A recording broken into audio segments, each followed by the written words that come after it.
Rules to be observed in the translation of the Bible, laid down by King James himself at the Hampton Court Conference in 1604. Here are the most critical and illuminating ones.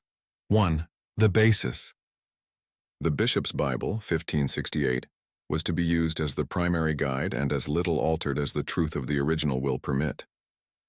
This was to ensure continuity with the existing English church tradition. Thus, in standardizing names, the old ecclesiastical names for people and places were to be retained, e.g., church, not congregation. This was a direct rejection of more Puritan-leaning translations like the Geneva Bible, which used terms like congregation.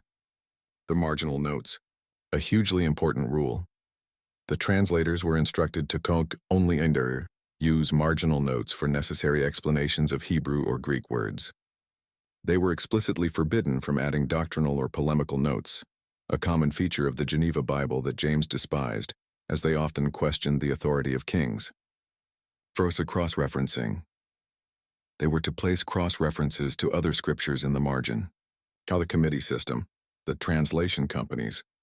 The work was divided among 6 committees called companies, 2 each at Westminster, Oxford, and Cambridge.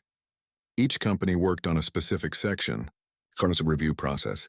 After a company finished a book, it was to be sent to all the other companies for review and critique. This ensured a consistency of style and accuracy across the whole work. 7. Final review. A final committee of 12 members, 2 from each company, was to be formed to review the entire work before publication, to iron out any remaining inconsistencies. 8. Consulting previous translations. Perhaps the most famous rule. These translations to be used when they agree better with the text than the Bishop's Bible. Tyndale's, Matthew's, Coverdale's, Whitchurch's, Geneva. This instruction is why the KJV, while new, has such a familiar and majestic tone. It stands on the shoulders of a century of English Protestant translation, often adopting the best phrasing from each. Through scholarly consultation, the translators were encouraged to consult any learned man within the realm for their opinion, not just fellow translators. These rules were not arbitrary.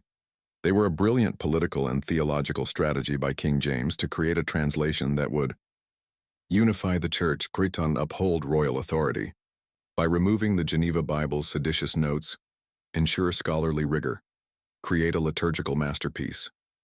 The instructions were meticulously documented and followed, and they are the primary reason the King James Version turned out the way it did, a scholarly, conservative, and majestic translation designed for both accuracy and public unity.